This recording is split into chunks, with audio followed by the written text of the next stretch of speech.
Assalamualaikum sahabat Farastory, kesederhanaan adalah kunci dari kebahagiaan. Selamat datang penonton baru dan penonton setia. Hari ini saya akan menceritakan kisah nyata tentang ginjal diambil tanpa bius. Derita TKW Kamboja yang tak terungkap. Sebelum memulai kisahnya, dukung channel ini dengan cara subscribe, like dan share channel ini. Terima kasih.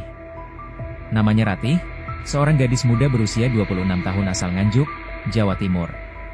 Ia dikenal sebagai sosok yang ceria dan pekerja keras, selalu membantu orang tuanya berjualan di pasar sambil merawat adik-adiknya. Ratih memiliki cita-cita besar. Ia ingin menyekolahkan adik perempuannya hingga kuliah dan merenovasi rumah orang tuanya yang hampir roboh. Kehidupan sederhana di desa membuatnya berpikir bahwa jalan tercepat untuk mewujudkan mimpinya adalah dengan bekerja ke luar negeri. Saat mendengar dari seorang kenalan bahwa ada pekerjaan di Kamboja sebagai operator pabrik dengan gaji 2 kali lipat dari buruh pabrik di Indonesia, Ratih pun tertarik. Ia mendaftarkan diri melalui agen tenaga kerja yang menjanjikan proses cepat dan aman. Ia tidak menyadari bahwa keputusan itu akan mengubah hidupnya selamanya, dalam cara yang paling mengerikan. Proses pemberangkatan Ratih berlangsung sangat cepat dan mencurigakan, namun ia yang penuh semangat dan harapan memilih untuk tidak curiga. Agen itu mengurus semua dokumen, termasuk paspor dan tiket pesawat, tanpa memberi salinan apapun pada Ratih. Saat ia menanyakan salinan kontrak kerja, sang agen hanya berkata, "Nanti sampai di sana, kamu akan dapat semua." Ratih berangkat bersama 4 perempuan lain yang juga dijanjikan pekerjaan serupa.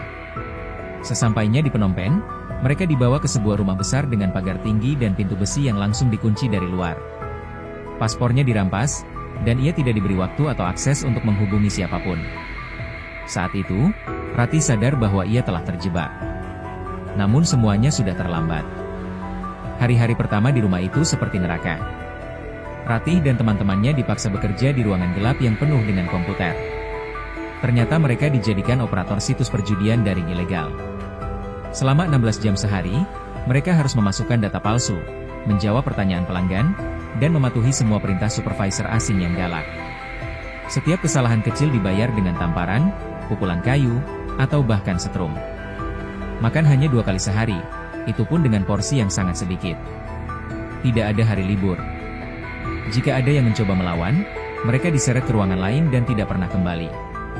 Suatu hari, salah satu teman Ratih yang berasal dari Vietnam mencoba kabur lewat jendela kamar mandi, tapi ia tertangkap dan dipukuli di depan semua orang hingga tak sadarkan diri. Sejak itu, Ratih tak berani berpikir untuk melarikan diri. 3 bulan berada dalam penyekapan dan kerja paksa membuat tubuh Ratih semakin lemah. Ia mulai sering sakit kepala, nyeri perut, dan demam. Suatu malam, nyeri di bagian perut kanannya tak tertahankan. Tubuhnya menggigil dan ia muntah berkali-kali. Teman-temannya panik dan mencoba meminta bantuan pada penjaga. Namun penjaga hanya tertawa sinis dan berkata, "Nanti juga sembuh sendiri." Baru keesokan harinya, Ratih diseret keluar oleh 2 pria bertubuh besar. Mereka membawanya ke tempat yang disebut klinik di belakang bangunan utama. Saat ia tiba, Ratih segera menyadari bahwa itu bukan klinik biasa. Ruangannya sempit, bau antiseptik bercampur darah, dan peralatannya tampak tua dan berkarat. Ia mulai menangis, tubuhnya gemetar tak karuan. Tapi tak ada belas kasih di mata siapapun di ruangan itu. Seorang pria parubaya berseragam putih yang mengaku sebagai dokter hanya meliriknya sekilas sebelum berkata, "Kita mulai sekarang." Ia tidak menjelaskan prosedur apa yang akan dilakukan. Tanpa memberikan bius apapun, pria itu bersama asistennya langsung mengikat tangan dan kaki Ratih ke meja besi. Ratih menjerit dan memohon agar dibius dulu, tapi tidak dihiraukan. Lalu terdengar suara alat bedah bergesekan. Tanpa anestesi, kulit perutnya mulai diiris. Jeritannya menggema hingga ke lorong. Rasa sakitnya tidak bisa dilukiskan. Ia bisa merasakan setiap sayatan, setiap tarikan otot, setiap tusukan. Ginjalnya diambil dalam kondisi sadar penuh. Darah mengalir deras, dan tubuh Ratih mulai kehilangan kesadaran. Namun sebelum pingsan, ia sempat melihat sesuatu yang tak akan pernah ia lupakan, kantong plastik berisi ginjalnya sendiri. Ketika ia sadar kembali, tubuhnya telah dijahit secara kasar. Tak ada perban yang layak, hanya kain kotor yang menutup lukanya. Luka operasi terasa seperti terbakar, dan setiap gerakan menyebabkan rasa nyeri yang membuatnya menjerit. Ia tidak dibawa ke tempat istirahat, melainkan dilemparkan kembali ke ruangan kerja seperti hewan. Teman-temannya yang melihat kondisi Ratih hanya bisa menangis. Mereka mencoba merawatnya sebisa mungkin dengan air mineral sisa dan kain basah. Tapi luka itu mulai bernanah, dan demamnya tidak turun. Ratih menggigil setiap malam, dengan tubuh berkeringat dingin dan napas yang pendek. Namun yang paling menyakitkan adalah rasa takut dan kehancuran dalam hatinya. Rasa kehilangan martabat, rasa dikhianati oleh dunia, dan rasa putus asa yang perlahan membunuh harapan hidupnya. Ketika ia sadar kembali, tubuhnya telah dijahit secara kasar. Tak ada perban yang layak, hanya kain kotor yang menutup lukanya. Luka operasi terasa seperti terbakar, dan setiap gerakan menyebabkan rasa nyeri yang membuatnya menjerit. Ia tidak dibawa ke tempat istirahat, melainkan dilemparkan kembali ke ruangan kerja seperti hewan.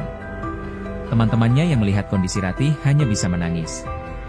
Mereka mencoba merawatnya sebisa mungkin dengan air mineral sisa dan kain basah. Tapi luka itu mulai bernanah, dan demamnya tidak turun. Ratih menggigil setiap malam, dengan tubuh berkeringat dingin dan napas yang pendek. Namun yang paling menyakitkan adalah rasa takut dan kehancuran dalam hatinya. Rasa kehilangan martabat, rasa dikhianati oleh dunia, dan rasa putus asa yang perlahan membunuh harapan hidupnya. Setiap malam Ratih hanya bisa menangis dalam diam, menahan sakit yang terasa seperti menembus tulang. Ia tak tahu harus berharap pada siapa. Di benaknya hanya terbayang wajah ibunya yang pasti sedang menunggunya pulang dengan membawa uang. Tapi apa yang akan ia katakan nanti? Bahwa ia telah menjadi korban penyiksaan, dan ginjalnya telah dicuri? Bahwa ia mungkin tak akan bisa hidup normal lagi? Luka di perutnya semakin parah, mengeluarkan bau busuk yang menusuk.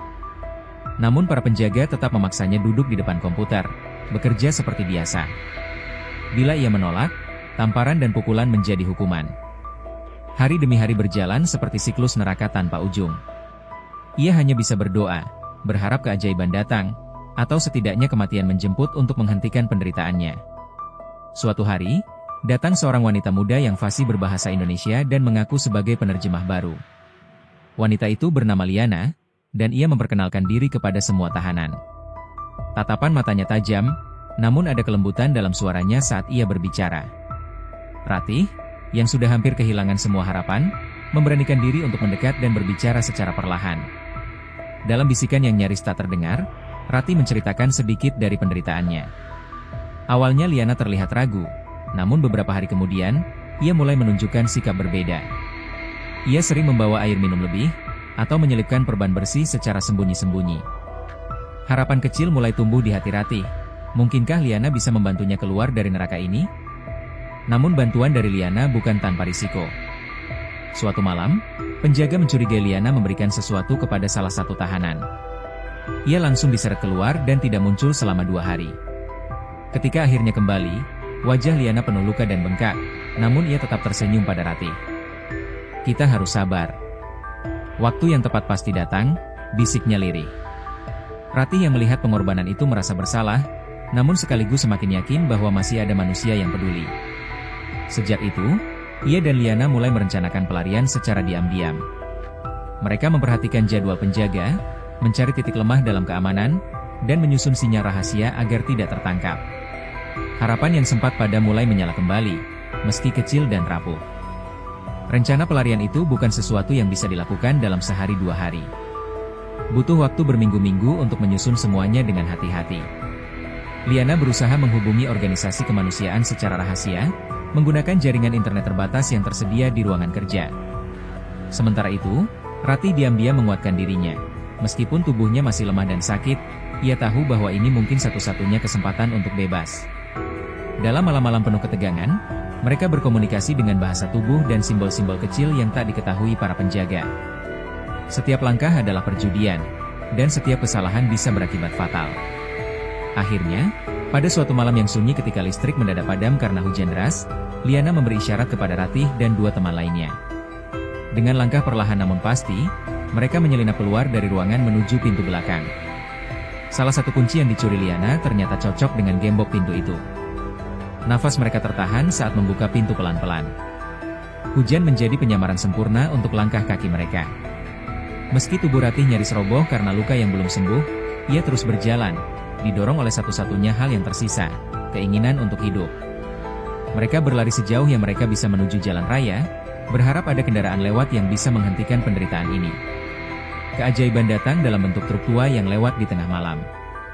Sopirnya, Seorang pria tua berhati baik, langsung menghentikan kendaraan begitu melihat kondisi mereka. Tanpa banyak tanya, ia membantu menaikkan mereka ke dalam bak truk dan mengantar ke sebuah pos polisi terdekat. Di sana, Ratih akhirnya bisa menghembuskan nafas lega meskipun tubuhnya masih diliputi rasa sakit. Polisi setempat kemudian menghubungi Kedutaan Indonesia, dan kasus Ratih mulai diselidiki. Liana, yang menjadi pahlawan diam-diam, juga diselamatkan meskipun harus menghadapi banyak ancaman dari sindikat. Namun saat Ratih dibawa ke rumah sakit dan diperiksa secara menyeluruh, barulah terungkap kenyataan pahit. Kerusakan pada tubuhnya tidak hanya permanen, tetapi juga mengancam hidupnya dalam jangka panjang. Ratih dirawat selama berminggu-minggu di rumah sakit Kamboja dengan pengawasan dari kedutaan. Tubuhnya yang kurus kering dan luka bekas operasi yang membusuk memerlukan penanganan intensif. Dokter mengatakan bahwa ia kehilangan satu ginjal secara brutal, dan fungsi tubuhnya tidak akan pernah sama lagi. Ia harus mengonsumsi obat seumur hidup, dan mungkin tidak akan mampu bekerja berat. Namun yang lebih berat dari itu semua adalah trauma yang membekas dalam jiwanya. Setiap malam ia masih sering terbangun karena mimpi buruk, suara alat bedah, teriakan tahanan lain, dan tatapan kosong dari mereka yang tak pernah kembali. Luka fisik mungkin bisa sembuh perlahan, tapi luka mental yang mendalam sulit terobati. Media akhirnya mengetahui cerita Ratih setelah laporan resmi dari kedutaan dirilis. Kasusnya menjadi sorotan nasional, membuka mata publik tentang praktik perdagangan manusia yang selama ini tersembunyi di balik janji kerja ke luar negeri. Banyak pihak mulai bergerak, aktivis HAM, LSM, hingga pemerintah, semuanya turun tangan menelusuri jaringan yang telah menjerat ratusan perempuan seperti Ratih. Agen tenaga kerja yang merekrut Ratih pun akhirnya ditangkap, namun banyak pelaku lainnya masih bebas berkeliaran. Ratih diminta untuk memberikan kesaksian dalam berbagai forum dan wawancara. Meski setiap kali ia bicara, air matanya tak bisa dibendung. Kini, Ratih telah kembali ke kampung halamannya di Nganjuk. Tubuhnya belum sepenuhnya pulih, dan langkahnya masih lemah, tapi ia memeluk ibunya dengan erat, menangis tanpa suara. Rumah tua itu tidak berubah, namun Ratih kini adalah orang yang berbeda. Ia bukan lagi gadis lugu yang penuh impian, melainkan perempuan tangguh yang selamat dari neraka. Meski masa depannya masih penuh ketidakpastian, ia bertekad untuk menyuarakan kisahnya, agar tidak ada lagi Ratih-Ratih lain yang menjadi korban kebiadaban. Dunia harus tahu, dan dunia harus peduli.